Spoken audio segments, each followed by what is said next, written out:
Baik, bismillah. Assalamualaikum warahmatullahi wabarakatuh.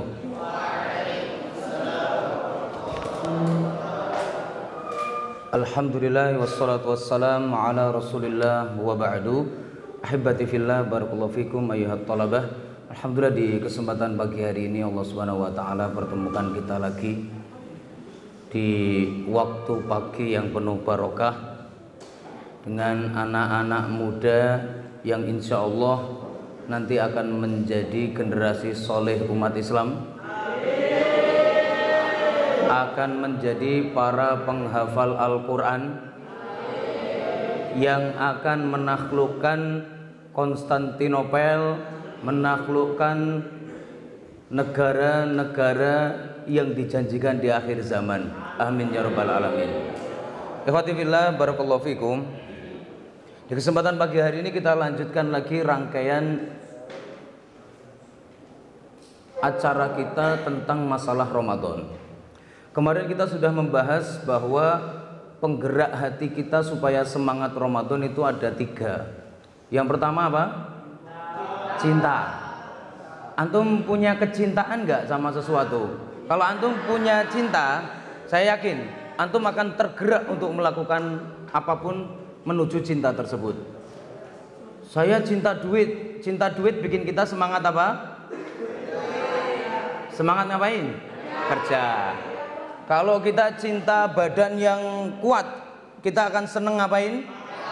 Olahraga. Kalau kita cinta mati sama bidadari, kita akan ngapain? Rajin ibadah. Kan begitu kan? Makanya kalau ada cinta akan ada gerakan. Makanya antum yang lemes-lemes ini jelas ini semuanya, ini yang lemes-lemes, males-males, kelihatan pucat-pucat, ini ketahuan di dalam hatinya nggak ada cinta itu. Mungkin cintanya cinta mati sepertinya ya. Cinta malaikat maut, cinta Israel. Sepertinya begitu ya. Nah, kok bisa hidup ini kalau nggak ada cinta, pokoknya kita nggak gerak. Yang bikin kita bergerak dalam hidup itu adalah cinta, takut, sama harap. Kalau antum punya 3 ini, antum bergerak. Misalkan nih, ya pagi-pagi antum semuanya sudah tahu kalau yang namanya pagi itu biasanya di sana di dapur itu ada sarapan. Antum semuanya kan mesti pengen pergi ke sana karena antum berharap di sono nanti dapat makanan lalu dimakan. Ya kan ya? Akhirnya bergerak. Mau bergerak. Kenapa mau bergerak? Karena ada yang diharapkan. Ada yang diharapkan. Disuruh sama orang tua, ayo kamu kalau hafal Al-Quran 30 juz besok pokoknya ya Abi Umi belikan mobil buat kamu. Wah, itu saya yakin bergerak itu cepet tuh ya. Ngapalin 30 juz gitu paling 2 pekan udah selesai ya. Pulang-pulang udah jadi hafid ya, secepat itu. Kalau cintanya kuat, kalau harapannya kuat, maka dari itulah itu hal yang penting. Di kesempatan kali ini kita ingin membahas bagaimana cara membuat Ramadan kita menjadi Ramadan yang powerful, penuh energi, semangat, gak lemes. Karena rata-rata Ramadan itu dihubung-hubungkan sama gak makan, gak minum, jadinya apa? Lemes. Gak makan, gak minum, jadinya pucat. Gak makan, gak minum, jadinya males. Gak makan, gak minum, ya akhirnya gak bertenaga. Padahal nggak harus begitu, karena ada kekuatan yang lebih dahsyat ketimbang makan minum. Ada sumber energi yang lebih kuat ketimbang makan minum. Bahkan orang itu kadang sampai lupa makan minum itu karena melakukan sesuatu ya. Jadi kadangkala ada orang itu saking senengnya melaksanakan suatu hobi itu sampai lupa makan, lupa minum, tapi tetap semangat. Kenapa demikian? Karena di dalam hatinya itu ada rasa bahagia. Nah, di kesempatan kali ini coba kita bahas bagaimana cara membuat Ramadan kita nanti penuh dengan kebaikan, bukan penuh dengan tidur. Ramadan bukan penuh dengan bengong. Ingat, jangan ada yang suka bengong ya. Bengong ini nanti jadi sasaran empuknya setan. Orang yang suka bengong ini paling asik untuk dipermainkan sama setan. Dan orang yang bengong itu hatinya kosong. Orang yang hatinya kosong bentar lagi bakal ya dipakai oleh setan. Maka dari itu jangan ada yang bengong. Hidup ini terus berpikir isinya. Ya. Hidup ini isinya terus berpikir. Antum-antum yang masih muda, kerjaan antum ini adalah ngapal sama belajar, menghafal, belajar. Lakukan itu dengan baik. Jangan sampai masa muda antum sia-siakan. Besok kalau antum udah tua baru bingung antum. Ya. Antum sekarang ngapalin geometri, kombinatorika, ya, termodinamika. Antum sekarang mau menghafalkan peluang, menghafalkan rumus-rumus aljabar, itu masih fresh otak antum, bisa, karena antum masih masa perkembangan otak. Tapi nanti kalau sampai antum sudah masuk di usia otak antum sudah nggak berkembang lagi, mempelajari itu kepala mau pecah, ya. Antum kalau belajar itu ngelihat angkanya aja tuh udah pusing antum, apalagi suruh ngerjakan, wah bisa diopnam antum, ya. Maka pastikan itu dikerjakan sejak sekarang, mumpung otak kita masih berkembang, apalagi yang masih kecil-kecilnya. Saya jujur, saya itu yang saya sesali dari masa lalu saya itu apa sih? Saya tuh kenapa sadar untuk belajar dan serius itu kok terlambat, udah agak tua baru sadar. Coba saya dari SD itu udah semangat kemana-mana bawa hadis arba'in, ya. SMP saya kemana-mana bawa Quran, setiap hari saya ngapalin, setiap hari ngafalin perkataan para ulama, setiap hari isinya hidup saya membaca hadis. Coba sekarang udah jadi apa saya, ya? Udah punya sayap saya mungkin, ya, gitu. Tapi karena mungkin banyak masa yang terbuang, banyak masa yang dulu habis untuk hal-hal tidak berguna, saya nggak bisa mengulang dan sekarang udah terlanjur tua, ya. Karena udah terlanjur tua, seringkali ketika belajar tidak se-fresh dulu. Saya ngafalin surat At-Taubah itu dalam waktu 4 hari hafal, padahal kan 9 lembar, hafal, masih muda. Sekarang saya itu mau mencoba, ya, untuk menambah, ya, hafalan itu di juz 25, ya. Jadi juz 25 saya coba untuk hafalin lebih mungkin lagi. Masya Allah susahnya. Sudah hafal, cepat juga, tapi lupanya begitu cepat juga. Maka dari itulah masa muda tolong jangan disia-siakan untuk hal yang tiada berguna. Nah, tolong manfaatkan. Mumpung saya masih kecil, Antum ya saya kasih tahu.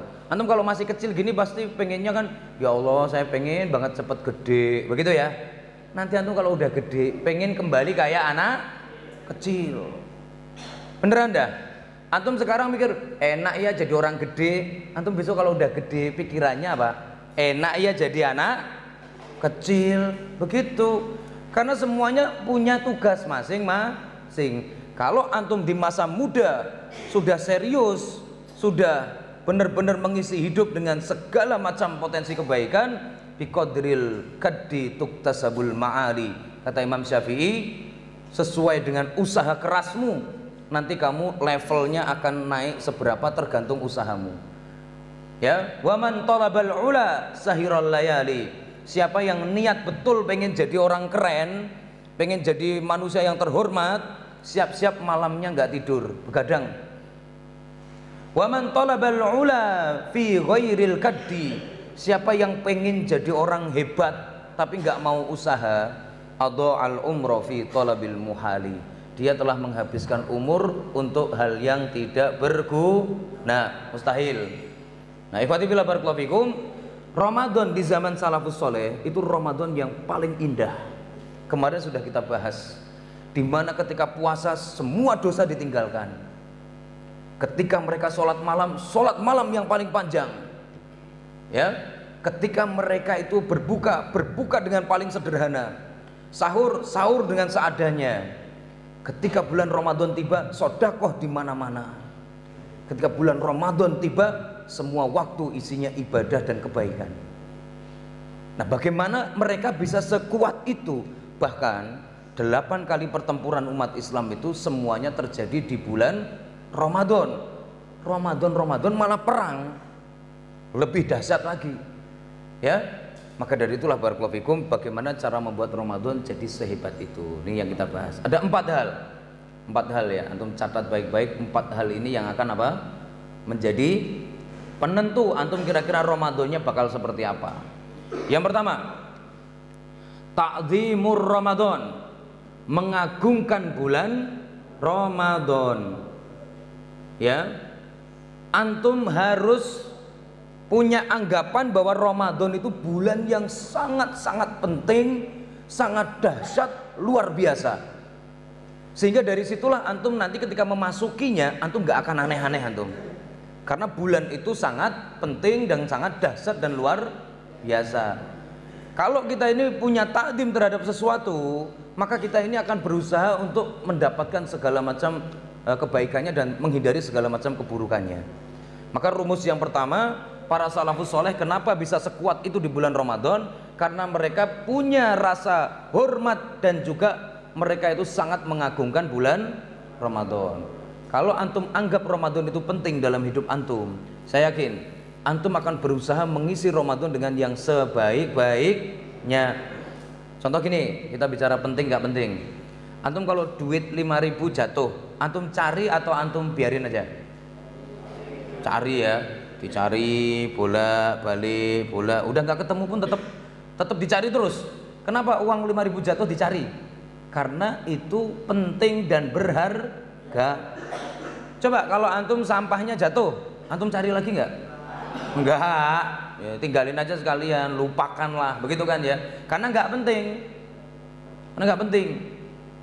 Antum kalau ada orang yang sangat baik ke antum meninggal, antum merasa kehilangan nggak? Merasa kehilangan kalau itu baik.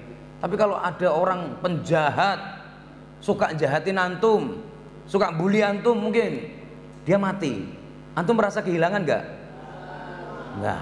Apa yang antum lakukan kalau ada penjahat, orang yang suka dolim pada antum meninggal? Alhamdulillah, sujud syukur ya, sujud syukur. Kenapa itu? Gak penting. Karena manusia itu ketika tidak bermanfaat, maka dia itu hanya nyusahin bumi. Maka ketika dia pergi, orang-orang bersyukur, alhamdulillah. Kalau manusia tidak bisa bermanfaat seperti padi, maka dia akan jadi seperti hama yang kerjaannya ngapain? Yang merusak, gitu ya. Nah, maka dari itu hal pertama yang paling penting harus dihadirkan dalam hati, rasa takdim. Ramadan itu bulan apa sih? Kita harus paham. Ramadan itu bulan yang seluruh detik-detik dan waktunya adalah barokah, kebaikan, ampunan dan juga pahala. Ramadan itu setahun hanya satu bulan doang.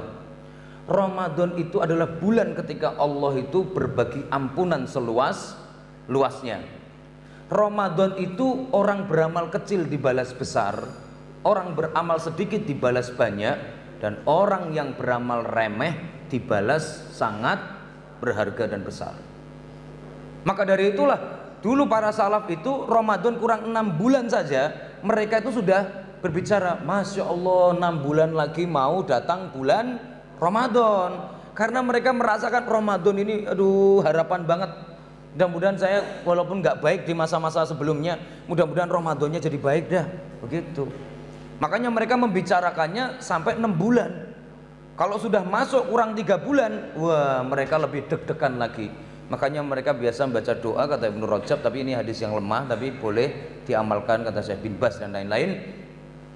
Allahumma barik lana fi Rajaba wa Sya'bana wa ballighna Ramadhana. Ya Allah, berkahilah Rajab kami, lalu kemudian Sya'ban kami, dan sampaikanlah kami, antarkan kami sampai Ramadan.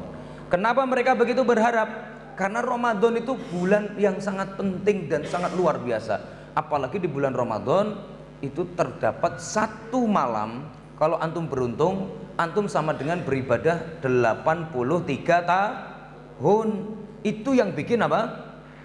Orang lebih menganggap Masya Allah Ramadan ini benar-benar isinya segalanya full kebaikan. Dan antum ketika takdim pada sesuatu maka begitu. Dan kalau nggak takdim, jangan harap antum mau mendapatkan sesuatu. Contoh gini, antum sangat-sangat menghargai ilmu. Saya yakin, ya, kalau antum sangat menghargai ilmu, antum akan dapat ilmu antum. Ya, dulu para salaf kita itu seperti Ibnu Abbas, Jabir bin Abdullah, Abu Darda, itu kadang perjalanan untuk nyari satu hadis itu butuh waktu sebulan untuk dapat satu hadis. Cuma pengen ikut pengajian, pengajiannya pun cuman satu hadis itu perjalanannya sebulan, jalan kaki atau kadang naik kendaraan lah, ya onta atau keledai, dinaikin sebulan, cuma pengen satu hadis. Karena mereka nggak pengen jangan sampai sahabat yang punya hadis ini wafat, meninggal, hadisnya ikut terkubur. Sehingga saya nggak tahu. Kata Mujahid, saya itu sudah setor kepada Ibnu Abbas semua tafsir. Kalau ada tafsir yang lebih hebat, saya akan datangi, walaupun harus pakai kendaraan beratus-ratus atau beribu-ribu mil pun nggak apa-apa. Kenapa mereka sekuat itu untuk ngejar ilmu? Karena menganggap ilmu itu penting. Nah, antum kalau nganggap ilmu itu penting, antum dengerin, lalu antum catat, lalu antum ingat-ingat, lalu kemudian antum amalkan. Itu benar-benar ilmu penting. Maka dari itulah ada sebuah kitab yang berjudul Ta'zimul Ilmi, yang artinya mengagungkan ilmu. Antum kalau tidak mengagungkan ilmu, jangan harap dapat ilmu. Ya, ngejar ilmu itu para ulama mati-matian. Karena mereka punya apa? Mereka punya prinsip al-ilmu la yu'tika ba'dahu hatta tu'tihi kullaka. Ilmu itu akan memberimu secuil kalau kamu korbankan seluruh hidupmu. Jadi antum itu mengorbankan hidup seluruhnya untuk ilmu, sama ilmu dikasih dikit segini doang. Bagaimana kalau antum hidupnya saja nggak serius nyari ilmu, ya lebih ilmu juga antum dapat serpihan-serpihan aja, alhamdulillah. Ya, orang sudah seumur hidup mencari ilmu aja itu dapatnya cuma segini ilmunya. Ya, maka ikhwati fillah barakallahu fikum, rasakan terlebih dahulu keagungan Ramadan sehingga kita nanti bisa takdim. Takdim terhadap Ramadan artinya apa? Pas bulan Ramadan jangan menodai kesuciannya, jangan aneh-aneh. Ya, karena ini bulan agung, ini bulan terhormat, keramat, bulan sakral. Maka jangan sampai apa? Melakukan hal yang aneh-aneh. Antum ketika takdim terhadap masjid, antum nggak bakalan tuh di masjid melakukan hal-hal yang dosa, ya kan? Antum di masjid berani nggak melakukan dosa? Kira-kira misalkan gini, antum di masjid seperti ini, misalkan kalau biasanya barangkali berbuat dosa biasa di luar nih. Tapi kalau di dalam masjid begini ada perasaan lain nggak? Ada perasaan lain nggak? Antum ngerasa kalau saya maksiat di sini nggak pantas, ini tempatnya orang baik, tempat ini dipakai untuk beribadah pada Allah. Ada rasa begitu? Kalau ada berarti antum takdim pada masjid. Tapi sebenarnya takdim kepada masjid itu dibuktikan dengan sholat tahiyatul masjid. Antum takdim gak sama masjid? Antum punya hormat gak sama masjid? Buktikan dengan tahiyatul masjid. Tahiyatul masjid itu artinya menghormati masjid. Makanya Nabi Muhammad bersabda, di antara tanda kiamat itu orang lewat masjid tapi gak sholat tahiyatul masjid. Artinya orang itu makin ke belakang nanti makin gak hormat sama syiar-syiar agama Islam. Naudzubillahi min dzalik. Maka dari itu pastikan ya, antum harus menganggap Ramadan sebagai bulan spesial, penting, bulan yang sangat dahsyat. Dari situ nanti antum akan berusaha melakukan yang terbaik selama Ramadan. Pokoknya hormat terhadap sesuatu yang terhormat itulah yang sebenarnya diinginkan oleh Allah. Dzalika wa may yu'azzim hurumatillah fahuwa khairul lahu. Barang siapa yang menghormati hal-hal yang dihormati Allah, maka itulah yang baik bagi manusia. Termasuk hari ini. Nah, termasuk kita kalau bicara tanah suci, ya, Mekah atau Madinah. Antum kalau di sana itu punya takdim, menganggap Mekah itu spesial, saya yakin antum sampai di Mekah nggak akan melakukan hal yang aneh-aneh, jelek-jelek, nggak akan. Apalagi sholat di Mekah itu nilainya 100.000 kali lebih baik dibanding di tempat yang lain. Antum sholat 2 rakaat di situ di Mekah, itu nilainya kalau di luar sana sama dengan sholat 100.000 kali. Maka orang yang takdim pada Mekah, pada Ka'bah, pada Masjidil Haram, itu sampai di sana nggak mungkin dia akan main-main, apalagi foto-fotoan, begitu ya. Apalagi pakai acara konten YouTube, begitu ya. Assalamualaikum, ini lagi bolos nih, bolos sekolah ke Mekah dulu, begitu ya. Itu nggak hormat banget sama tanah suci, ya. Tanah suci dipakai tempat bolos, gimana sih, ya? Kita pergi ke sana itu dalam rangka menunduk, menghadap kepada Allah, beribadah sebanyak-banyaknya, taubat. Itu yang benar ada di tanah suci itu. Tapi orang yang nggak punya takdim sama tanah suci ya begitu jadinya. Dan masih banyak lagi yang lain. Makanya para ulama menulis kitab yang berjudul Takdim. Seperti Al-Imam Abu Bakar Al-Marwazi dalam kitabnya Ta'dhimu Qadris Shalah, yang artinya apa? Mengagungkan sholat. Sholat bagi antum penting nggak? Kalau sholat itu penting, maka saya yakin antum akan mementingkan sholat dibanding apapun. Makanya kata Sufyan bin Uyainah, wa inna min tauqiri sholat an ta'tiha qabla al-iqamah. Di antara bukti kalau kamu tuh menghormati sholat, kamu sudah datang di masjid sebelum iqamat. Itu tandanya antum punya hormat sama sholat. Tapi kalau antum datang sholat aja males, nunggu dibangunin, digebrak-gebrak, udah selesai iqamat baru datang, itu artinya antum itu sebenarnya nganggep sholat itu tidak penting. Kalau orang sudah nganggep sholat gak penting, maka kata Hasan Al-Basri, ya ibna Adam, ma ya'izzu min dinika idha hanat alaika sholatuka. Hei manusia, apalagi yang masih penting buat kamu jadi orang Islam? Kalau sholat saja sudah kamu anggap tidak penting, kamu jadi muslim itu mau ngapain lagi? Sholat saja sudah kamu anggap tidak penting, sampai begitu. Maka sholat ini harus kita agungkan. Termasuk nanti banyak sekali kitab-kitab yang berjudul masalah itu. Termasuk ada sebuah kitab tulisannya Syekh Muhammad bin Abdul Wahab, tulisannya judulnya Fadlul Islam, yaitu betapa besarnya nikmat kita kalau kita itu jadi orang Islam, betapa beruntungnya kita kalau kita itu masuk Islam.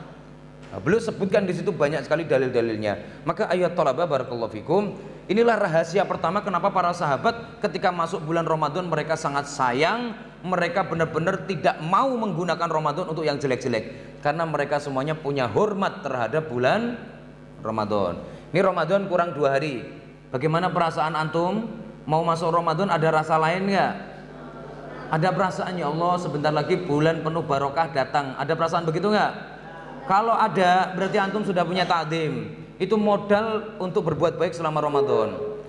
Kalau Ramadan sama nggak Ramadan sama saja, antum nggak pernah berpikir untuk menghormati Ramadan, pertanda bahwa antum itu tidak punya takdim.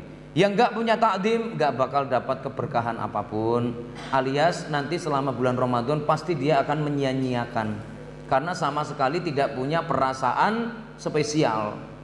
Ya. Ikhwatibillah barakallahu fikum. Maka dari itulah ya, ini penting buat kita. Yang pertama persoalan takdim. Maka pastikan hadirkan perasaan bahwa Ramadan bulan yang sangat agung. Ramadan itu bulan yang lain daripada yang lain. Ramadan itu adalah kebaikan selama 1 tahun diringkes jadi satu, sehingga jadilah yang namanya Ramadan.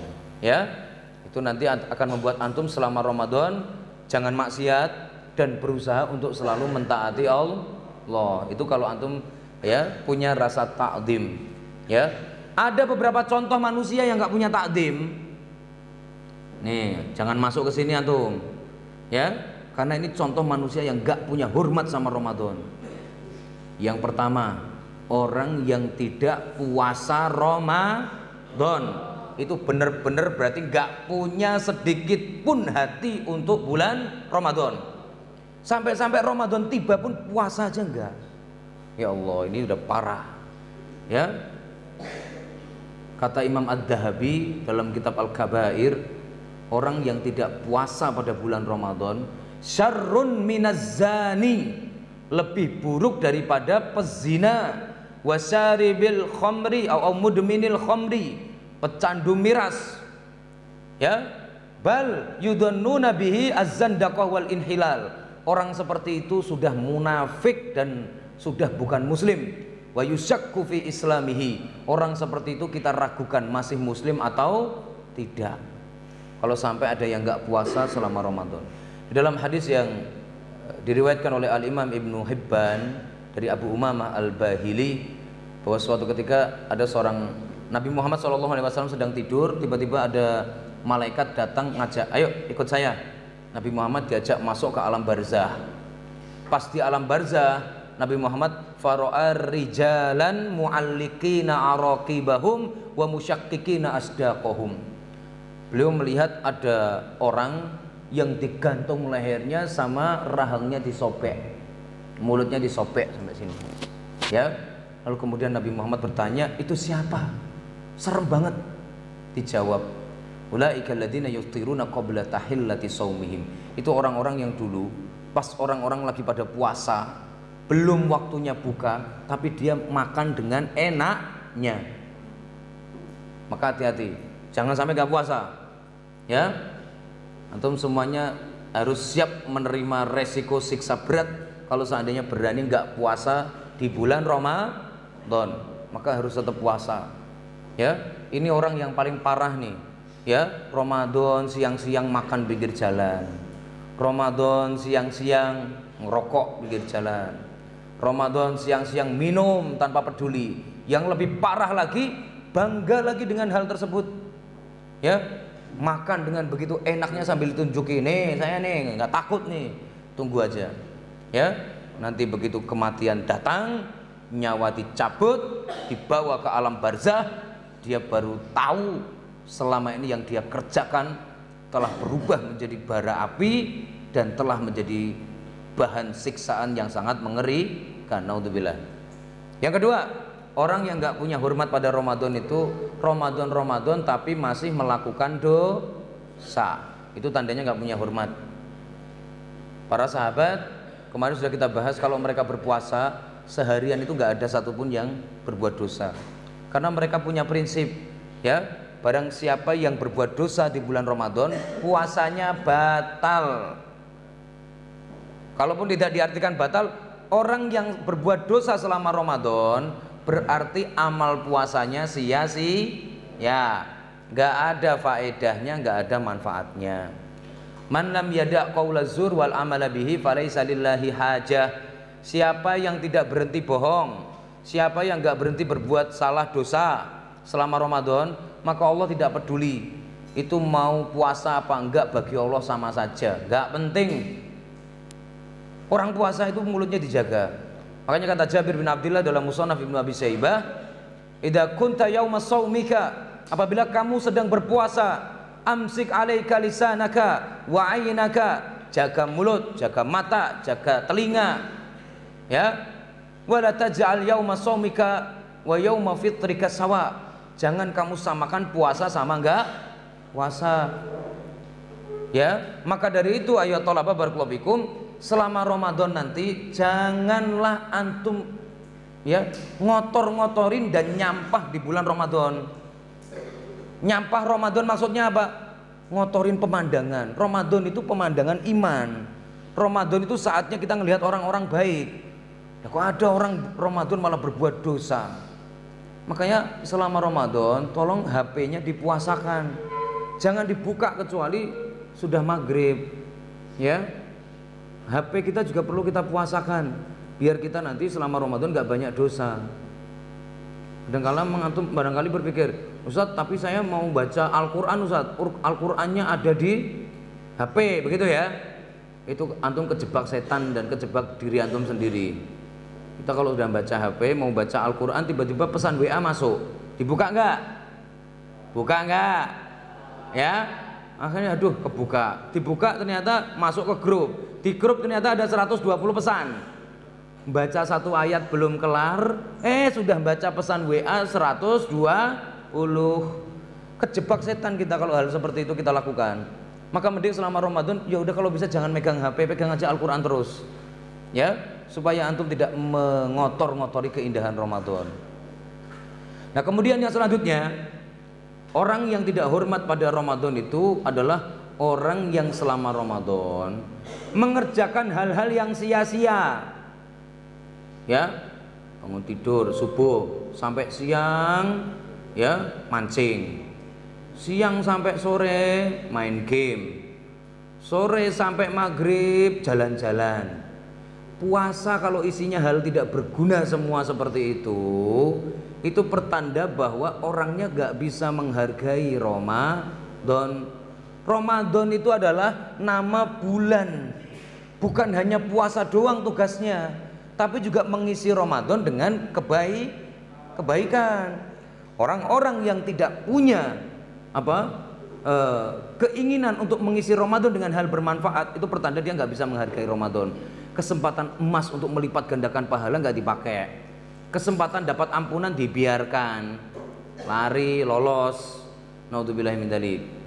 Makanya kata Rasulullah dalam hadis riwayat Imam Al-Hakim, laisa siyam minal akli was syarab walakin minal lahwi war rafath. Puasa itu bukan gak makan gak minum.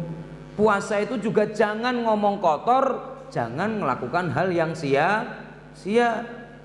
Wa idza kunta yauman shaiman, apabila kamu sedang berpuasa, fala tarfuth wala tafsuk, jangan ngomong kotor, jangan berbuat dosa. Wala taskhab, jangan teriak-teriak. Ramadan jangan ada yang teriak-teriak ya. Wala tajhal, jangan melakukan perbuatan bodoh, tindakan bodoh. Selama Ramadan harus jadi anak pintar semua. Ya. Contoh tindakan bodoh itu kayak gimana sih? Ya misalkan bengong begini nih. Cuma tola sambil matanya digerakin gini doang. Jadi hidup selama 4 jam itu gini terus. Itu sebenarnya mau apa orang seperti itu ya? Itu tindakan bodoh ya.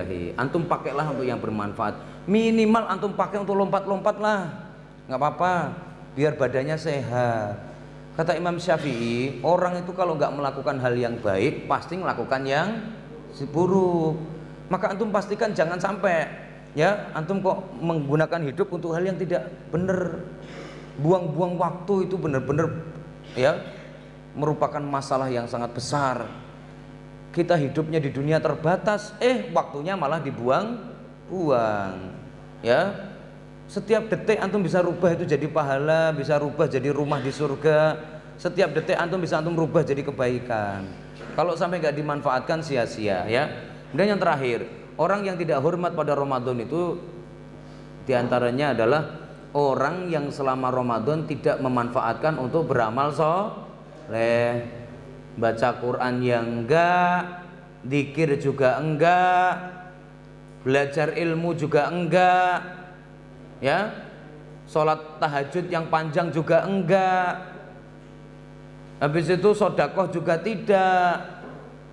Selama berpuasa enggak ada kegiatan pahalanya sama sekali, itu enggak bisa menghargai Ramadan. Naudzubillah summa naudzubillah. Maka hati-hati ya, berhati-hati. Nah yang kedua, yang bikin salafus soleh itu dulu begitu semangat mengisi Ramadan full dengan kebaikan. Yang kedua karena mereka itu suka dan bahagia ketika mau bertemu dengan Ramadan. Seneng ini yang akan membuat kita jadi apa? Bersemangat. Kembali lagi ke cinta tadi. Orang yang cinta Ramadan, ketemu Ramadan itu bahagia, senang. Itulah yang membuat akhirnya selama Ramadan segala macam yang namanya lapar, haus, capek, lelah itu semuanya kalah gara-gara orangnya lagi seneng. Antum kalau lagi seneng, antum kok bahagia terhadap sesuatu, maka hal sakit-sakit pun tidak akan terasa, nggak akan terasa. Ya, itulah kalau seneng. Makanya antum jangan sembarangan menyukai sesuatu. Paham tum? Kalau antum menyukai sesuatu yang jelek, maka antum juga akan seneng walaupun terluka oleh hal yang jelek.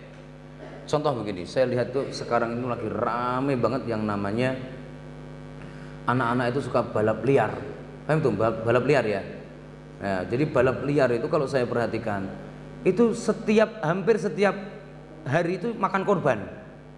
Tahu ya? Yang anak biasanya itu pakai motor sudah dimodif, lalu naik kencang dengan gaya, itu seringkali setiap jatuh mati.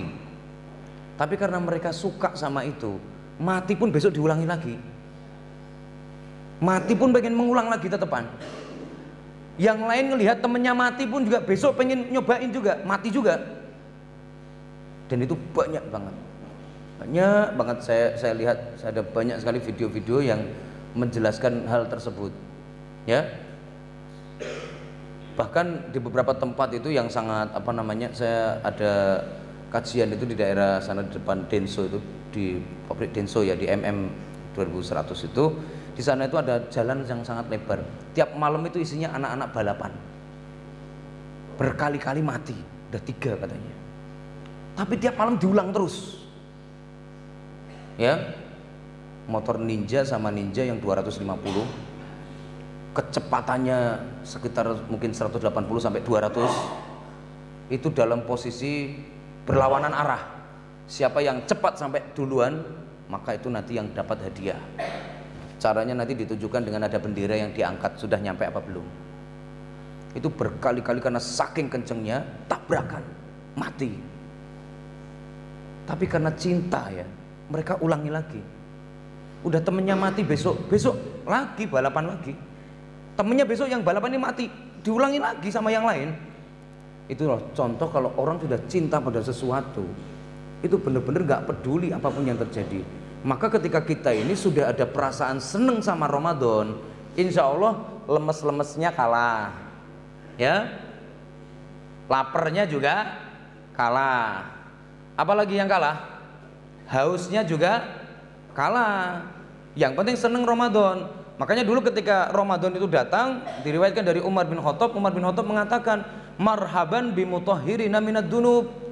Masya Allah, selamat datang Ramadan, bulan penghapus dosa. Seneng bawaannya.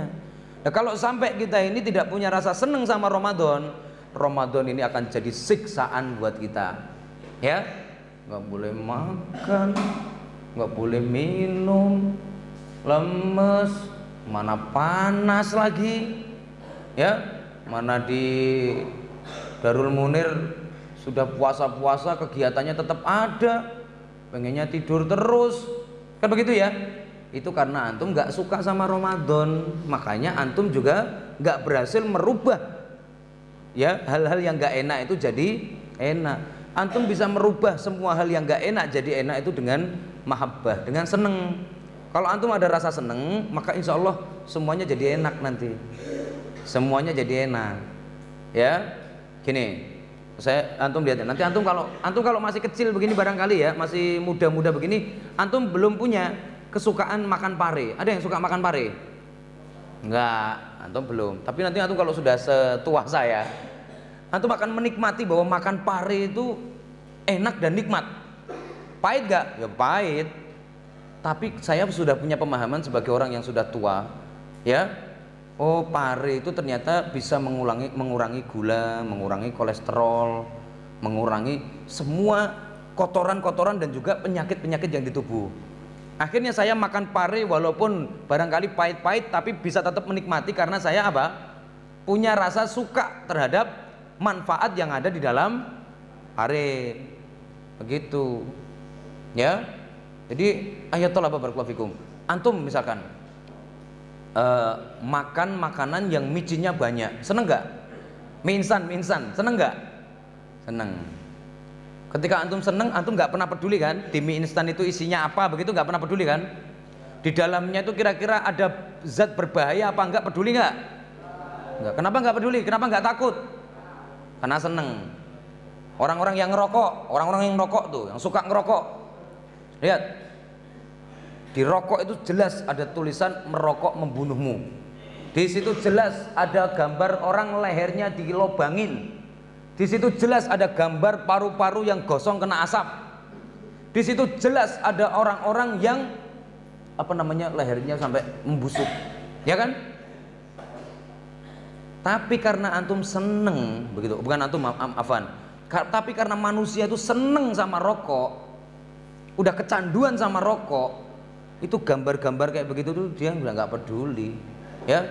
Mau nggak enak kayak mau pahit kayak itulah efek dari suka terhadap sesuatu. Nah, suka dan bahagia menyambut Ramadan itu sebuah kewajiban. Ya, kata Syekhul Islam Ibnu Taimiyah, tunjukkanlah antum ketika mau masuk Ramadan itu gembira dan bahagia. Jangan seperti orang munafik. Orang munafik itu suruh sholat males, suruh sedekah benci, suruh jihad nangis, ya. Nah, maunya apa jadi orang Islam begitu ya?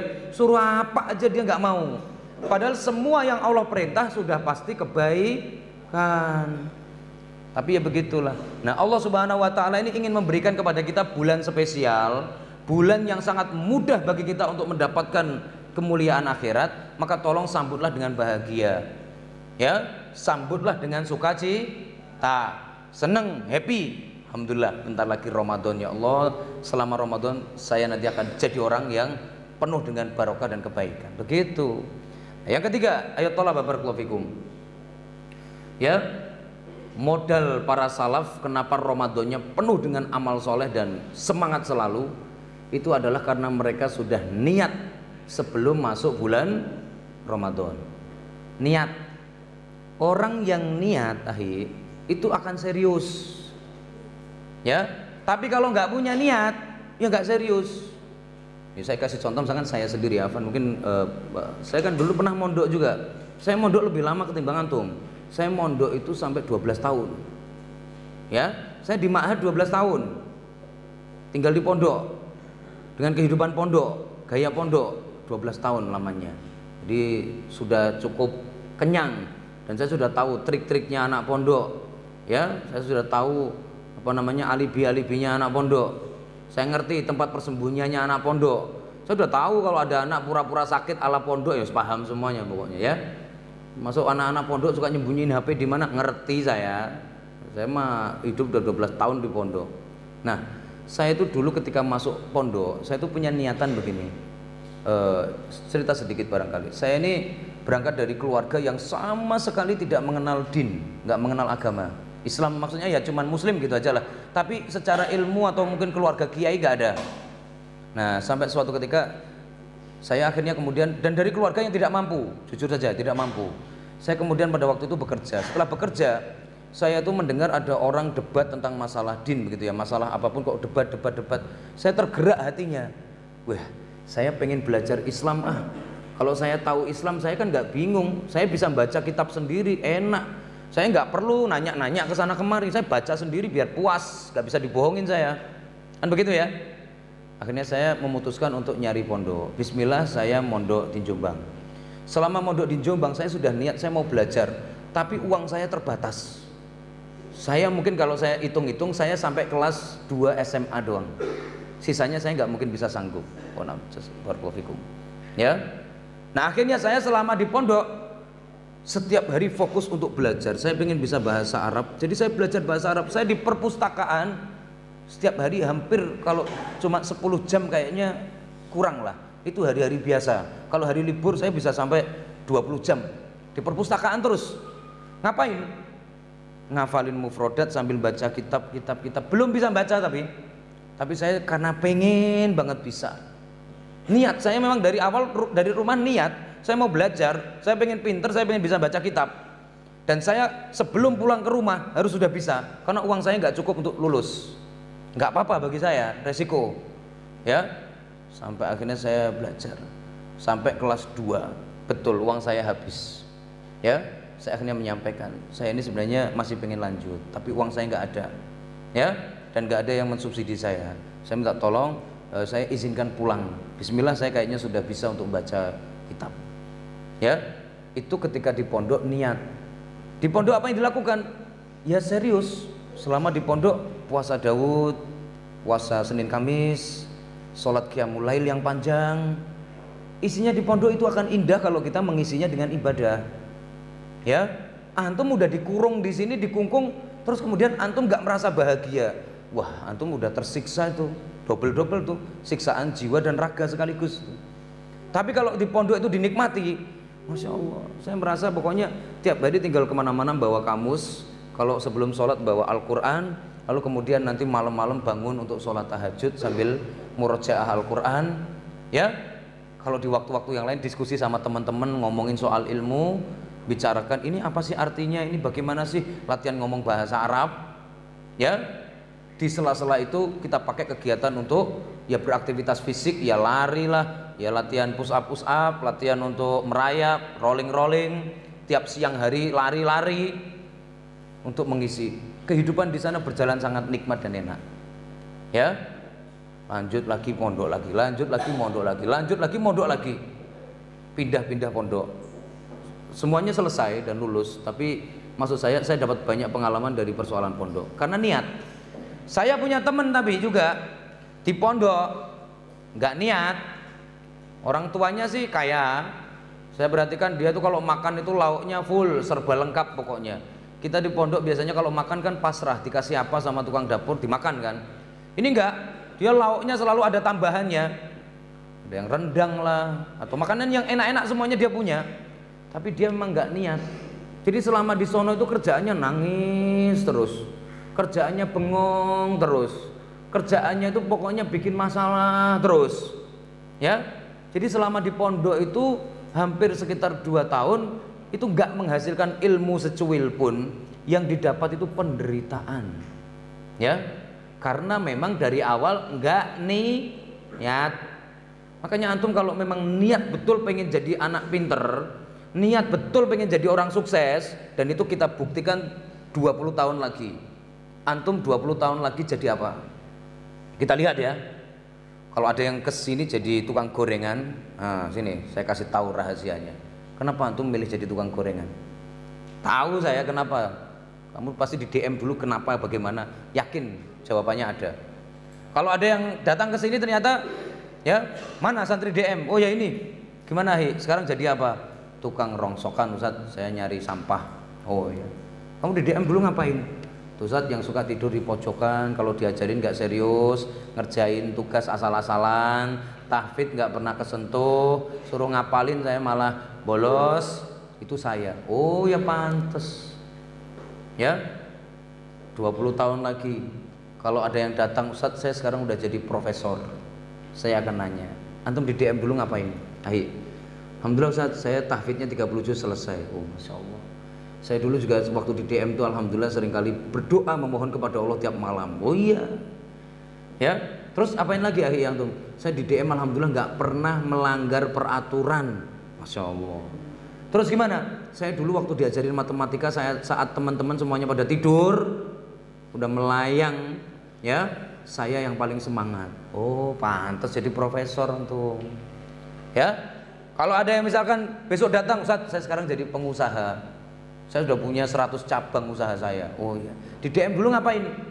Saya itu sebenarnya kurang pintar Ustaz. Oh iya. Tapi saya yang pertama nggak pernah masalah. Yang kedua, saya itu selalu pokoknya minta doa orang tua setiap mau berangkat ke Darul Munir, doakan saya Pak, Bu, Abi, Umi supaya saya nanti sukses. Dan saya itu selama di Darul Munir pokoknya mengikuti semua kegiatan, tidak pernah melakukan pelanggaran. Keluar dari Darul Munir, saya mencoba usaha sampai akhirnya jadi seperti ini. Oh iya pantas. Jadi apa yang antum melakukan hari ini itu akan menjadi sejarah di masa depan. Paham tum? Kata Imam Ibnu Khaldun, yang terjadi besok itu kelanjutan hari ini. Hari ini antum hidup enak-enak, leha-leha, siap-siaplah di masa tua hidupnya berat dan susah. Makanya diriwayatkan dari Umar bin Khattab suatu ketika belum melihat ada orang yang sudah tua renta. Orang tua renta ini jalan sampai bersusah payah. Ya, maka Umar bin Khattab berkomentar, hada jaza'u man dhayya'a syababahu. Ini balasan untuk orang yang waktu masa muda disia-siain, masa muda diistirahatkan, tua nggak bisa istirahat dia akhirnya. Kalau antum di masa muda sudah habis-habisan menggunakan masa muda untuk, ya, ibaratnya mencari pencapaian yang baik, nanti antum masa tua tinggal ringan, enteng dan enak-enak. Tapi kalau sekarang antum pengennya tidur, siap-siap besok hari tua nggak bakal bisa tidur. Siapa yang hari ini pengennya main-main, siap saja nanti umur 30-40 nggak bakal lagi bisa main. Nggak ada kesempatan main untuk orang susah zaman itu. Ya, maka niat.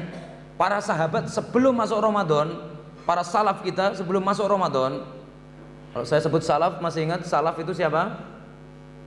Salaf itu siapa? Sahabat, tabi'in, tabi'ut tabi'in. Ini namanya salaf ya, kata Ibnu Taimiyah, ini yang disebut salaf. Nah, para salaf dulu sebelum masuk Ramadan mereka udah punya niatan lengkap.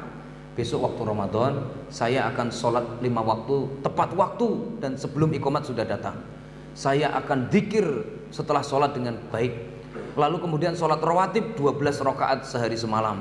Lalu kemudian nanti di waktu duha saya akan sholat duha 8 rakaat atau 6 rakaat. Nanti untuk waktu malam saya akan sholat tahajud yang panjang.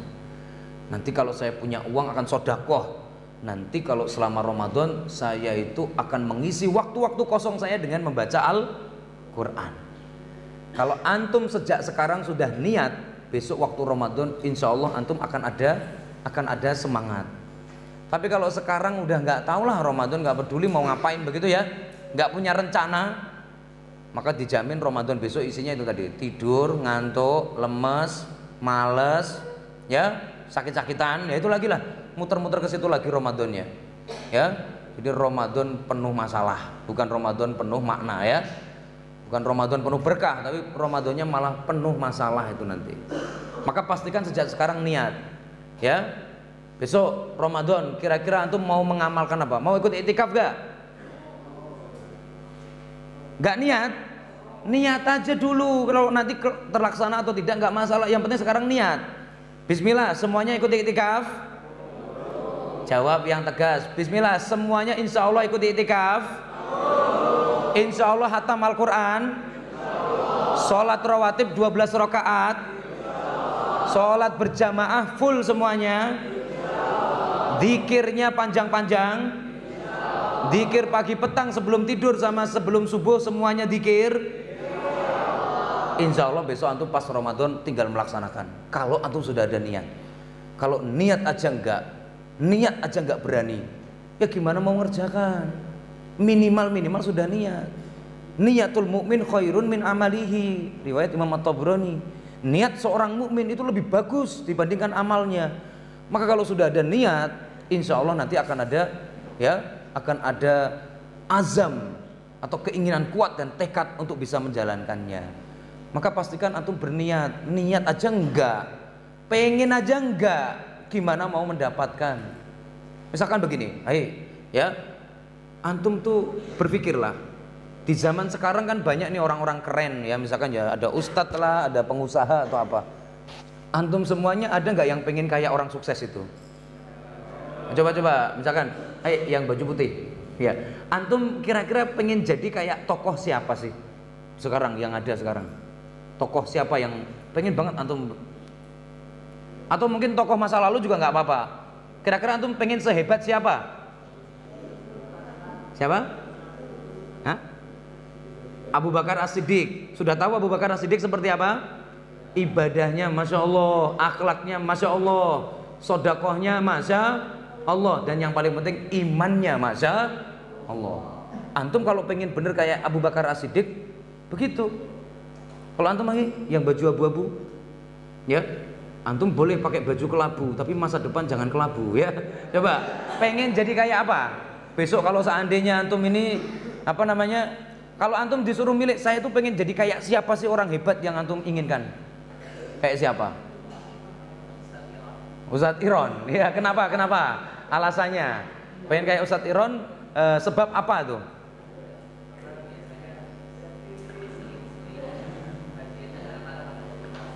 Oh ya, maksudnya antum pengen seperti beliau, bisa belajar ke Madinah, nanti pulang bisa membawa kebaikan, begitu ya. Barakallahu fikum. Ya, saya ini misalkan, saya kalau ditanya, Ustaz kalau antum pengen kayak siapa? Saya jujur aja, saya jawab, saya tuh pengen kayak Ibnu Taimiyah. Saya jawab.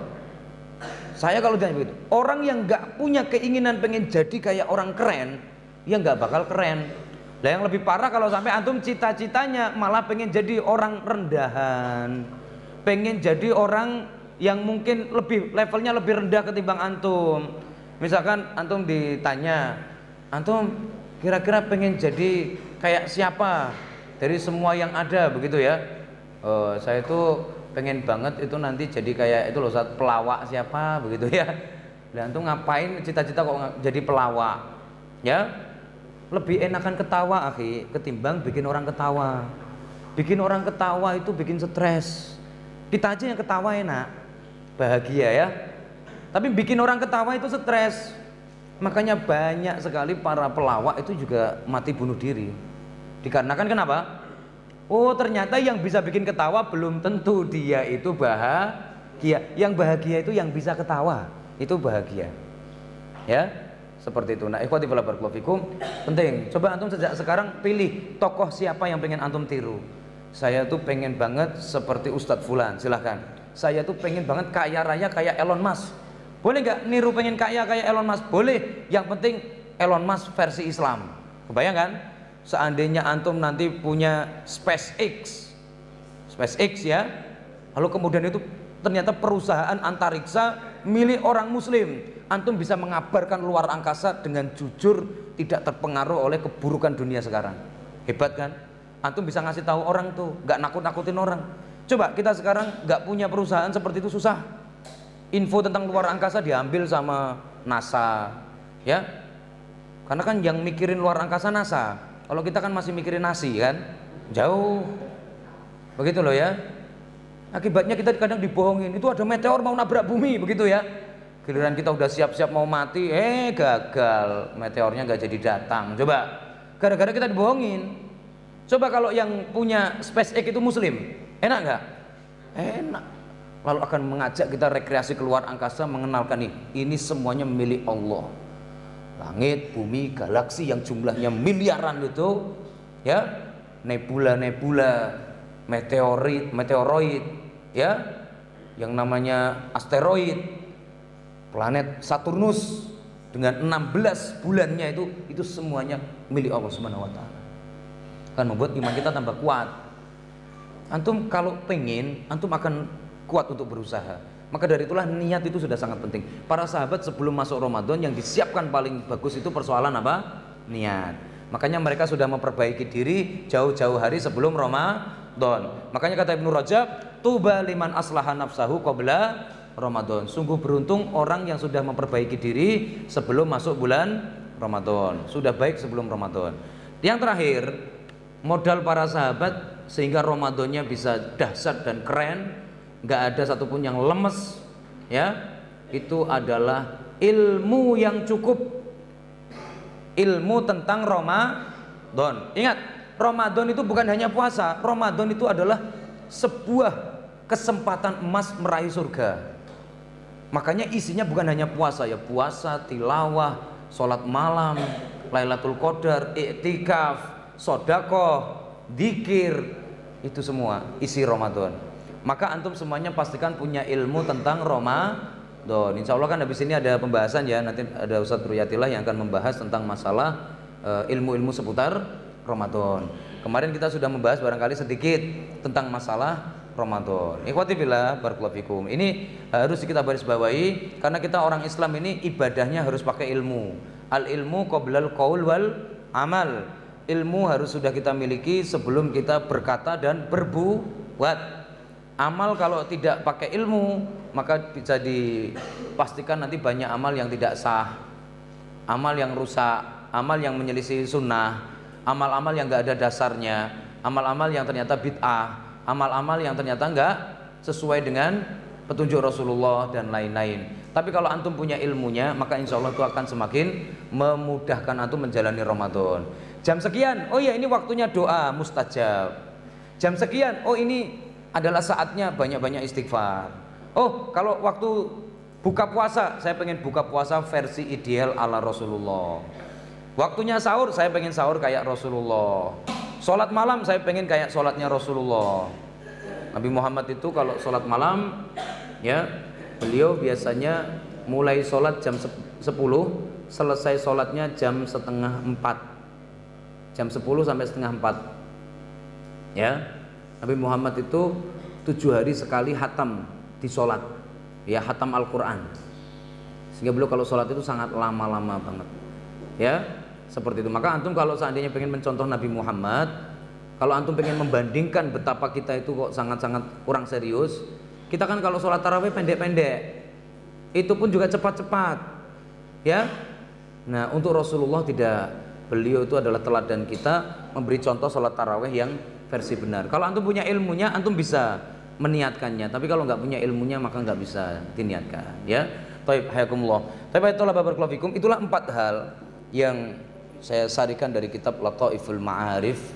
Ya, dimana dari 4 hal itulah akan lahir sebuah kekuatan dahsyat yang siap mengisi barokah dan kebaikan-kebaikan selama bulan Ramadan. Bulan Ramadan itu bulan idaman. Bulan yang di dalamnya terkumpul segala kebaikan. Ya, kata Imam Ibnu Qayyim dalam Zadul Ma'ad, dalam sehari semalam kebaikan itu Allah taruh di subuh. Dalam sepekan kebaikan itu Allah letakkan di hari Jumat. Dalam setahun kebaikan-kebaikan yang ada di hari Jumat Allah kumpulkan jadi satu, semuanya ada di bulan Ramadan. Maka dari itu barakallahu fikum, kalau sampai tidak bisa mengisi bulan Ramadan dengan baik, faman hurima khairuha faqad hurima. Siapa yang enggak dapat kebaikan Ramadan, maka enggak akan pernah dapat kebaikan dari manapun juga. Ya, nggak akan pernah dapat kebaikan dari manapun juga. Dan kemudian lebih dari itu, ayat thalaba barakallahu fikum, Ramadan ini ya merupakan waktu yang sangat-sangat indah kalau nanti sudah kita rasakan manfaatnya di alam barzah maupun di akhirat. Makanya Al-Imam Ibnu Jauzi menyampaikan di dalam kitabnya At-Tadhkirah, laukila li ahlil kubur, seandainya orang yang sudah mati itu disuruh ngomong, pengen apa kamu? Tamanna, la tamanna an ya'isha yauman min Ramadan. Niscaya mereka akan menjawab, saya pengen banget dibangkitkan lagi hidup ke dunia dan bisa merasakan bulan Ramadan. Andai orang mati bisa ngomong, maka mereka pasti akan minta, ya Allah pengen kembali ke dunia pas bulan Ramadan. Ternyata itu bulan yang terindah untuk mendapatkan keindahan-keindahan di alam barzah. Ya. Dan kemudian lebih dari itu, ikhwati fillah barakallahu fikum, kita sendiri juga tidak tahu apakah kita ini masih akan tetap hidup atau tidak di masa yang akan datang. Maka Ramadan kali ini tolong manfaatkan untuk segala macam kebaikan. Ya. Takutnya Ramadan sudah berlalu, kita nggak manfaatkan. Tahun depan ternyata kita sudah tidak ketemu Ramadan. Ternyata tahun depan kita sudah dikubur. Ternyata tahun depan kita sudah masuk ke alam barzah. Naudzubillah. Kita semuanya jangan sampai dikasih kesempatan emas untuk memperbaiki diri tidak kita manfaatkan. Wallahu a'lam bishawab. Barakallahu fikum. Tapi kita lanjutkan dengan ini ya, pertanyaan-pertanyaan seputar Ramadan ya. Nanti insya Allah ini untuk ilmu Ramadan dilengkapi habis ini ya, sama Ustaz Ahmad Riyadillah ya. Untuk saya hanya menyampaikan bagaimana membuat Ramadan ini lebih semangat dan powerful ya, nggak lemes ya, nggak bengong ya. Bagaimana cara agar hari raya kita lebih meriah dan lebih seru, agar bisa setara dengan hari raya orang-orang Nasrani, hari Natal dan lain sebagainya. Gimana caranya? Nah, ini antum hidup di zaman ketika hari raya nggak meriah. Kalau saya waktu zaman seantum jadi anak-anak, hari raya saya itu enaknya bukan main. Hari raya itu meriahnya bukan main. Hari raya itu senangnya bukan main zaman saya. Kenapa bisa demikian? Di hari raya itu ya saya masih terngiang-ngiang, saya itu sampai sekarang pengen banget sebenarnya berhari raya itu di rumah. Ya Allah, merasakan kebahagiaan yang luar biasa. Malam-malam itu ketika takbiran, itu di semua masjid takbiran, anak-anak semuanya ikut bertakbir, ngumpul semuanya di berbagai musola masjid penuh, semuanya pada takbiran. Ya, sampai malam ada yang sampai nginep di masjid. Ya, lalu kemudian setelah itu ya biasanya malam itu sudah ada juga pawai, ada lain sebagainya lah, banyak macam-macam. Kemudian untuk siang harinya itu waktunya silaturahmi, datang ke rumah tetangga sekampung, semuanya didatangin, salaman, minta maaf, minta maaf, minta maaf, minta maaf. Ya, semuanya pada pakai baju baru. Ya, semuanya pakai baju baru dan baju terbaru, bukan hanya baru doang, modelnya terbaru, sehingga saya itu hafal. Tahun ini model ini yang terkenal, tahun ini model ini, tahun ini yang begitu ya, sehingga hari raya itu terasa menyenangkan. Nah sekarang kalau saya tanya, kenapa hari raya sekarang nggak nyenengin? Kenapa hari raya kayak biasa aja gitu, kayak hari-hari biasa aja sih, kayak nggak ada tuh bahagia berlebihnya begitu? Kenapa kira-kira? Satu penyebabnya, karena sekarang orang-orang Islam sudah punya banyak perayaan, Maulid, Isra Mi'raj ya, belum lagi ada perayaan ikut-ikutan itu Valentine, belum lagi perayaan April Mop, perayaan tahun baru, bahkan sebagian ikut merayakan agama lain, ikut perayaan Natal. Akibatnya hari rayanya umat Islam yang cuma 2, hari Idul Fitri, Idul Adha, terasa tidak seru. Udah kebanyakan perayaan. Jadi intinya kalau seandainya zaman saya nggak kenal Valentine, saya nggak kenal yang namanya April Mop, nggak kenal sama yang namanya Halloween, saya nggak kenal sama yang namanya Tahun Baru, saya nggak kenal sama Natal. Taunya saya hari raya saya cuma Idul Fitri, Idul Adha, seru. Tapi kalau keseringan hari raya, tiap hari misalkan hari raya terus, bosan nggak? Bosan. Itu yang bikin hari raya jadi nggak seru karena udah kebanyakan perayaan. Ya, orang zaman sekarang kebanyakan perayaan sehingga hari rayanya jadi tidak seru. Itu masalahnya. Maka kalau antum pengen mengembalikan kejayaan dan keindahan hari raya lagi, tinggalkan semua hari raya atau tinggalkan semua hari-hari yang nggak penting. Nanti insya Allah hari raya akan bermakna, hari raya akan kerasa, begitu ya. Itu. Tapi kalau masih suka ngikutin hari raya orang kafir, otomatis kita ini hari raya kita akan kalah. Karena hari raya itu ketika terus-terusan ya bosen juga kita lama-lama. Ya, baik. Kalau untuk takbiran Allahu Akbar di awal itu 3 kali atau 2 kali. Ya, barakallahu fikum. Yang benar 2. Sebagaimana riwayat dari Ibnu Mas'ud. Jadi yang benar takbiran itu Allahu Akbar, Allahu Akbar, La ilaha illallah, Allahu Akbar, Allahu Akbar walillahil hamd. Jadi takbirnya berapa kali yang benar? 2. Boleh nggak kalau 3? Kalau para ulama yang keras mengatakan itu nggak boleh. Ya, tapi ya dalam hal ini ada toleransi lah. Intinya pokoknya pada hari raya Idul Fitri itu diperintahkan walitukabbirullaha.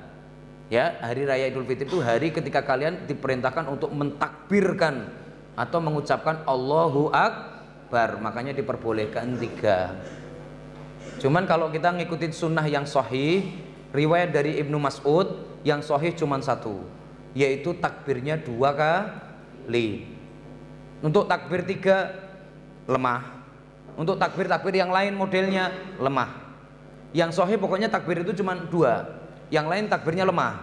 Tapi bukan berarti dilarang. Ya silahkanlah sekali 2, sekali 3, sekali 2, sekali 3. Atau mungkin takbir barang sekali 6, sekali 7 juga nggak apa-apa.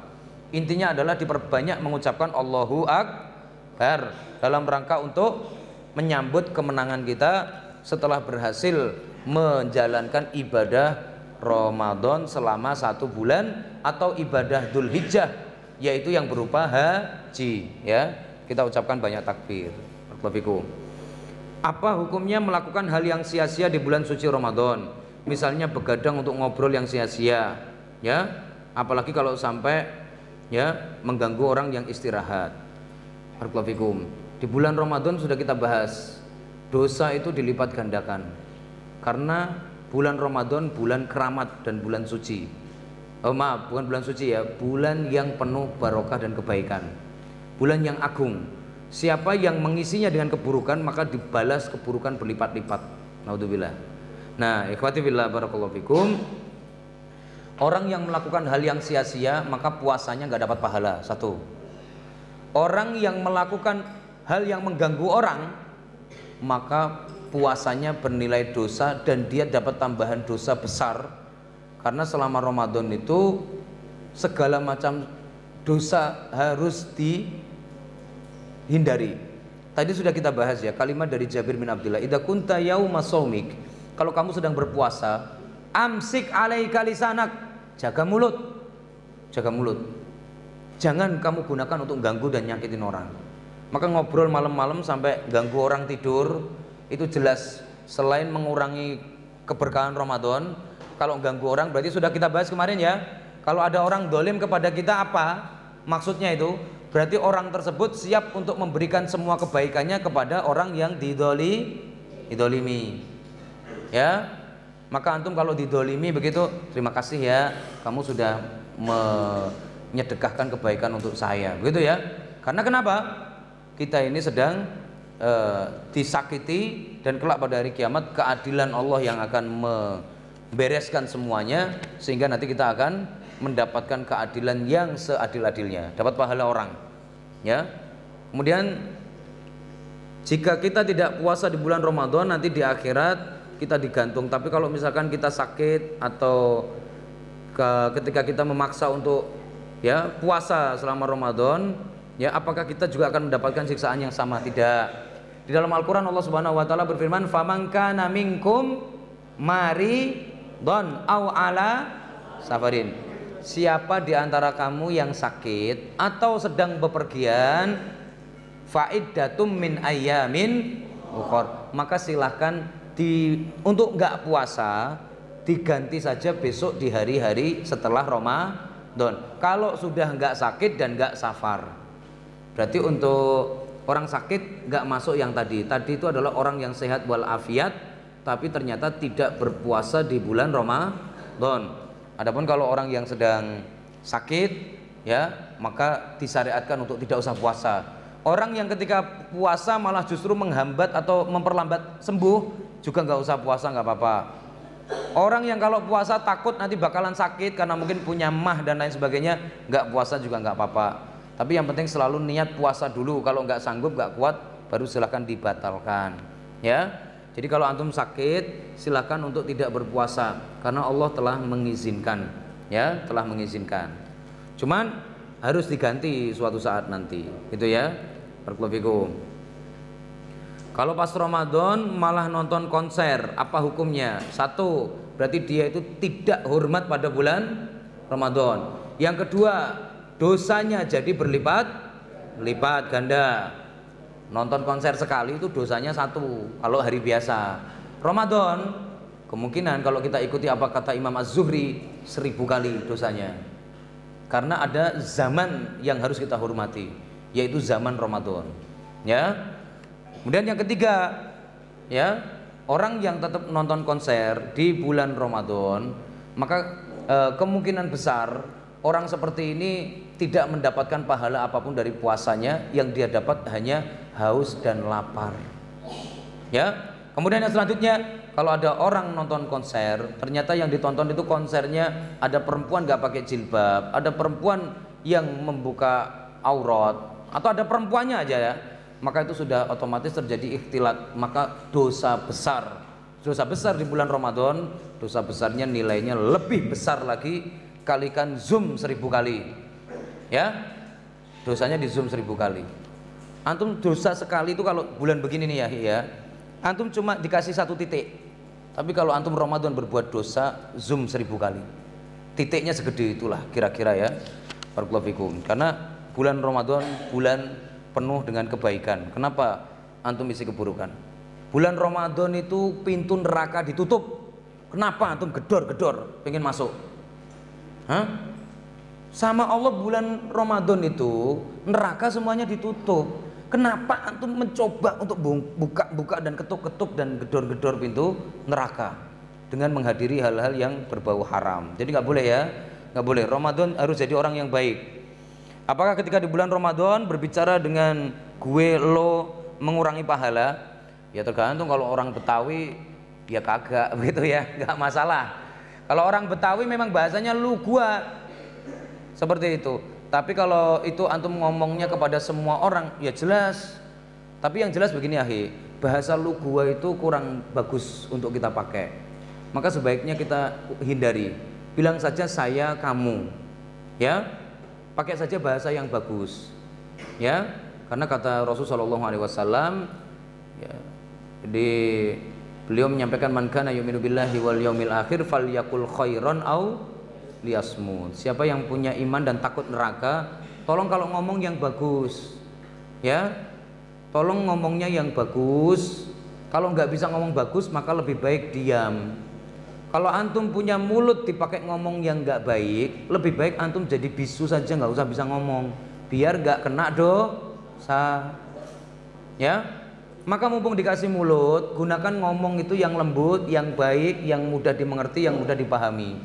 Apalagi kalau bicara kepada orang tua. Ingat, ya, berbicara kepada orang tua, antum hanya sekedar mengatakan gitu saja sudah durhaka. Apalagi kalau sampai mengatakan apa lu, waduh, orang tua diluluin, ya. Ini jelas termasuk kategori tidak hormat. Wa kullahum qaulan karima, wa kullahuma qaulan karima. Kalau ngomong sama orang tua itu omonglah yang karim, yang menghormati mereka, omongan yang mulia, yang bikin mereka tidak tersinggung. Maka untuk lu gua sebaiknya tidak dipakai. Memang hukumnya berbeda-beda karena tiap wilayah itu berbeda-beda, ya. Di tempat saya juga ada bahasa-bahasa sendiri tentunya di Jawa, ya, ketika diomongkan juga nggak pantas, ya.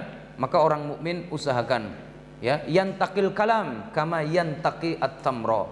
Orang mukmin itu milih-milih kata sama seperti milih-milih kurma, dipilih yang minar rodi wat thayyib, milih yang masih seger atau yang sudah jelek itu dipilih-pilih. Orang mukmin begitu ya, diusahakan untuk apa?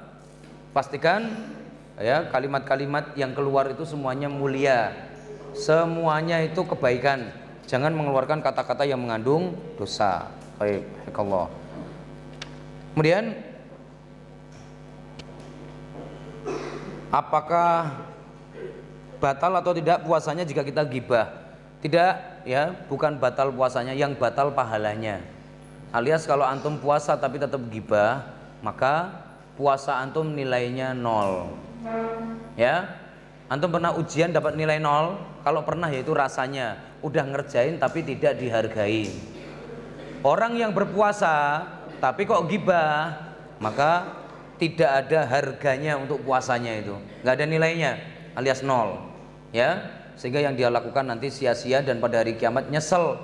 Saya dulu udah puasa, kenapa nggak sekalian jadi baik? Ya, saya dulu sudah mentaati Allah, tapi kenapa saya semau sendiri? Kenapa nggak sekalian yang benar? Akhirnya ketika pembagian pahala dia yang paling nyesel, ya, karena ternyata amal dia nggak ada satupun yang diterima Allah. Ya, kemudian apa hukumnya kalau bulan Ramadan, ya, ada yang berbuat zina atau ada yang pacaran, ya? Barakallahu fikum. Kalau sampai terjadi perzinahan maka jelas Ramadannya batal, dia harus di hukuman untuk ini yang kelas 11. Yang kelas 11 hukuman untuk pezina. Kalau belum pernah menikah diapain? Cambuk berapa kali? Tambah apa lagi? Hah? Diasingkan atau dipenjara selama 1 tahun. Kalau sudah pernah menikah diapakan? Rajam sampai mati. Cara ngerajamnya bagaimana? Badannya ditanam sampai kelihatan kepalanya doang, lalu dilemparin pakai batu yang sedang. Nggak boleh pakai batu gede, apalagi batu segede sini ya. Ya Allah Akbar, langsung mati dong, nggak jadi rajam nih, kegencet ya. Kalau ini pakai batu yang segini, sedang, dilemparin sampai mati. Itu hukuman. Nah, kalau ada orang siang-siang di bulan Ramadan kok berzina, yang pertama konsekuensinya dia sudah pernah nikah atau belum. Nanti hukumannya menyesuaikan. Yang kedua, orang seperti itu wajib membayar kafarat. Minimal apa? Memerdekakan budak. Kalau nggak mampu berarti harus puasa 2 bulan berturut-turut. Kalau nggak mampu juga memberi makan 60 orang miskin. Ini yang kedua. Yang ketiga, orang yang berani berbuat dosa di bulan Ramadan, tandanya dia tidak punya takdim dan penghormatan. Maka orang seperti ini ya merupakan seburuk-buruknya manusia. Di musim-musim taat malah sengaja berbuat maksiat dan dosa. Naudzubillah min dzalik. Ya. Jadi kalau sampai terjadi perzinahan puasanya batal. Tapi kalau seandainya pacaran doang bagaimana? Pacaran. Kalau pacaran doang berarti tidak sampai membatalkan puasa. Yang jelas semua pahalanya habis. Jadi besok kalau Ramadan usai dapatnya ya pokoknya haus sama lapar doang. Ya, seperti itu. Haus dan lapar, dan jangan bicara pahala. Semuanya habis buat nutupi dosa yang dikerjakan. Ya. Kemudian kalau ada orang sakit sebulan bagaimana? Sakit ini macam-macam. Sakit yang bisa sembuh apa sakit nggak bisa sembuh? Kalau itu sakit yang nggak bisa sembuh, ya maka nggak perlu bayar puasa. Cukup nggak puasa lalu habis itu bayar fidyah. Fidyah itu berapa? Fidyah itu memberi makan 1 orang miskin setiap hari nggak puasa. Itu khusus orang yang sakit selamanya, divonis sakit seumur hidup. Paham dong?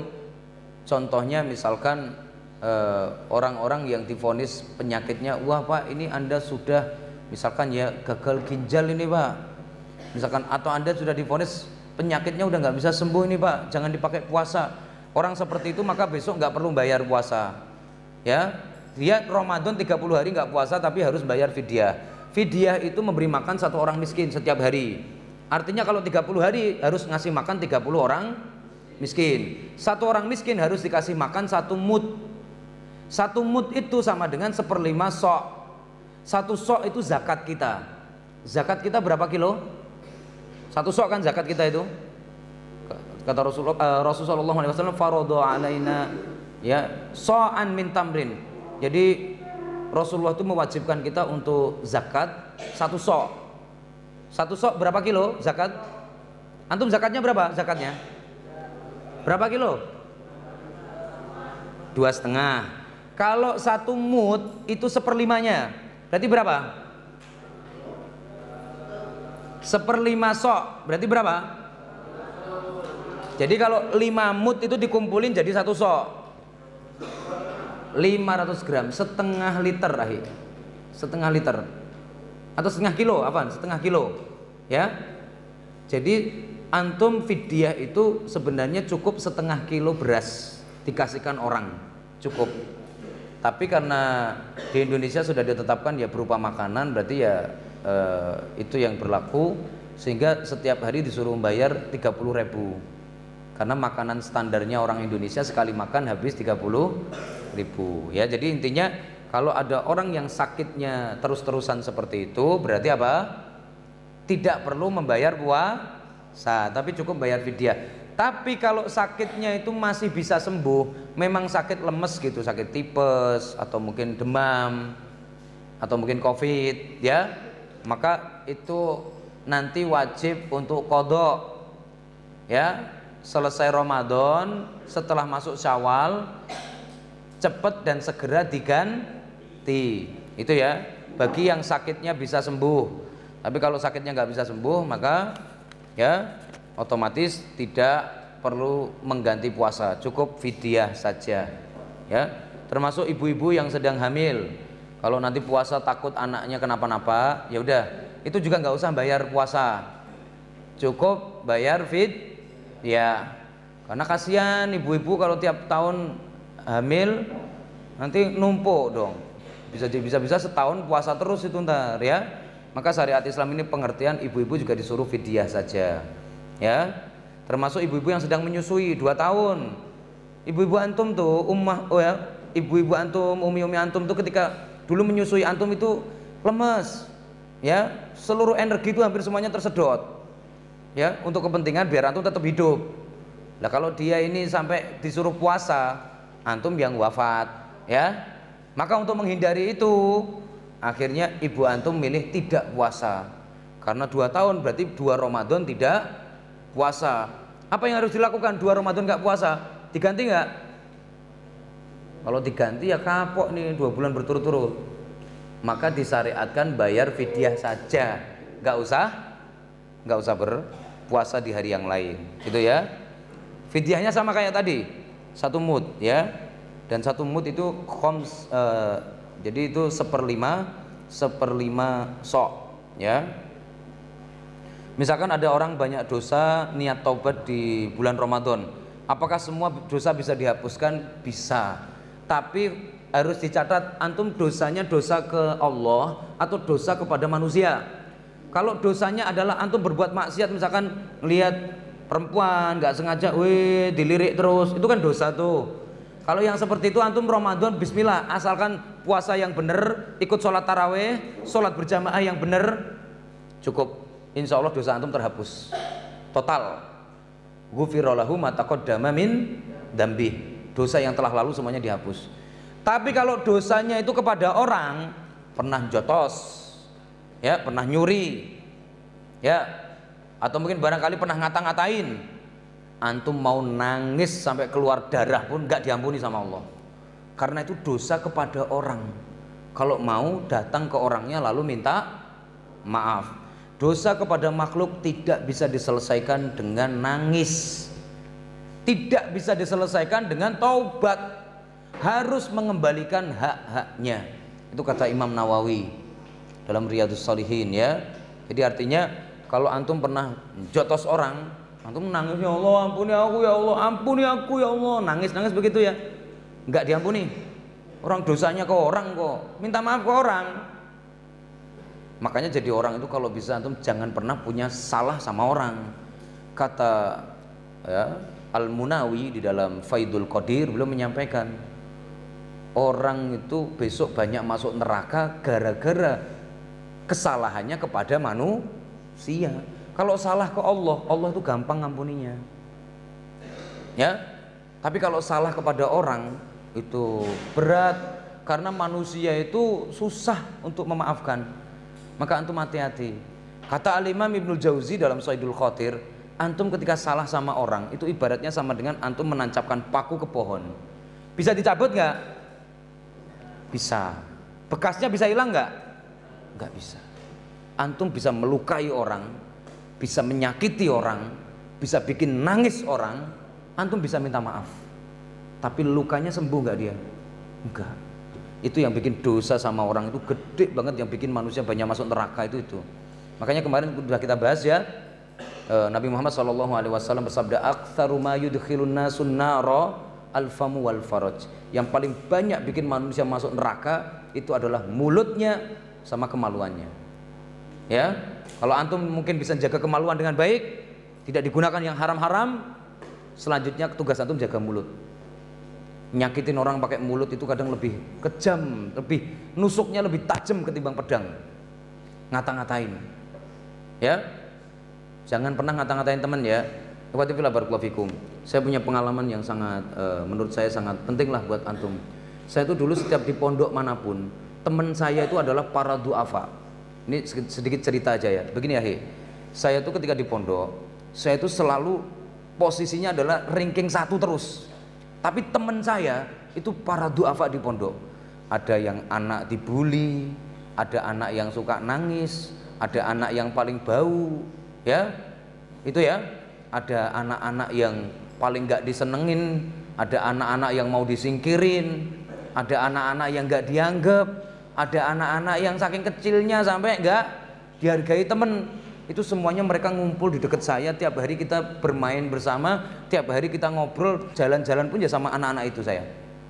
Ya, saya bersama para duafa dimanapun. Saya pondok di Jombang juga begitu, di Semarang ya begitu, di Solo ya begitu, mau di Ponorogo juga begitu. Semua pondok saya temennya itu para duafa, kalangan lemah semua. Padahal secara prestasi saya paling tinggi, tapi saya temennya paling rendah.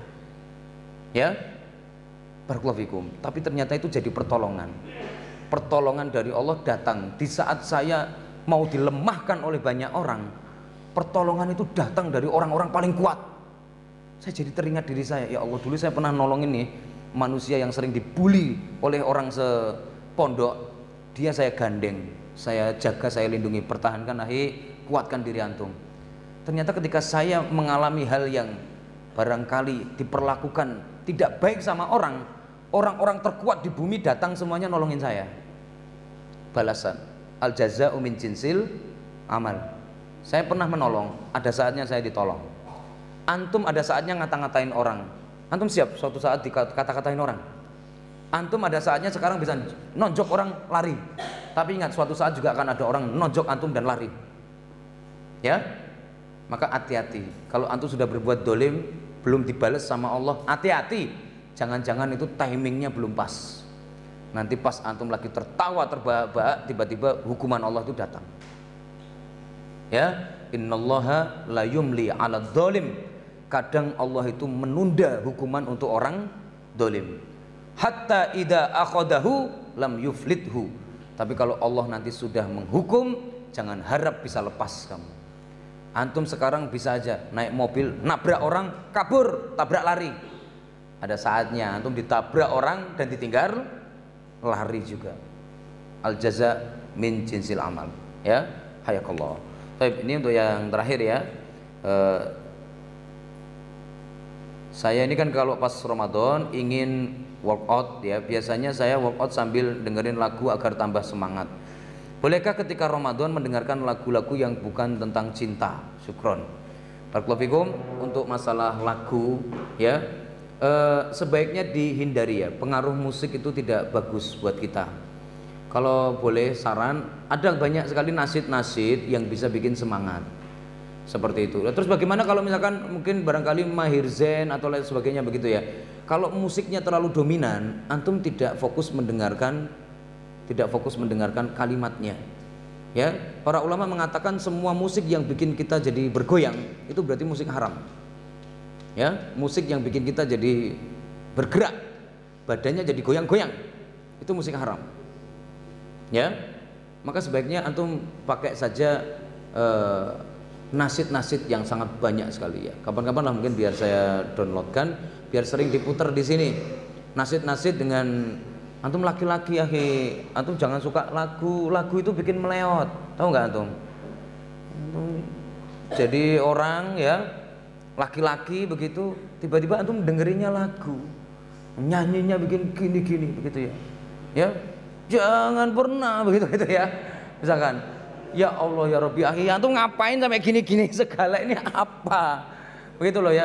Antum laki-laki perkasa, kelihatan gagah begitu loh ya. Nasidnya itu yang seperti apa? Pilih nasid yang bikin kita bersemangat, ya. Jadi yang bikin kita tambah, ya, bikin greget begitu. Nasid yang kandungannya membakar, jangan yang bikin tambah meleot. Apalagi nasid yang bikin sedih, dengerin lagu-lagu yang bikin sedih, ya tambah dah. Apalagi antum udah laki-laki dengerin lagunya Sabian, tambah meleot lagi antum, ya, lebih meleleh lagi itu, ya. Jadi dengarkanlah nasid-nasid yang membuat antum jadi perkasa, jadi laki-laki. Jangan yang bikin meleot-meleot seperti itu, ya. Barakallahu fikum. Taib ayat talabah, ya mungkin demikian barangkali yang saya sampaikan, mudah-mudahan bermanfaat. Insyaallah nanti ketemu lagi di kelas ya. Kalau di kelas kita belajar lebih ke arah teori. Saya mohon semua ilmu fikih dari Minhajul Muslim, dari bab toharoh sampai bab perbudakan. Bagi yang kelas 11 nanti bentar lagi selesai, atau yang kelas 12 sudah selesai, minta tolong itu dimurojaah terus. Itu kebutuhan antum sepanjang masa menjalani hidup terbaik pakai hukum yang diajarkan oleh Islam. Wallahu a'lam bishawab. Hayakumullah wa barakallahu fikum. Kita akhiri subhanakallahumma wa bihamdika asyhadu an la ilaha illa anta astaghfiruka wa atubu ilaik.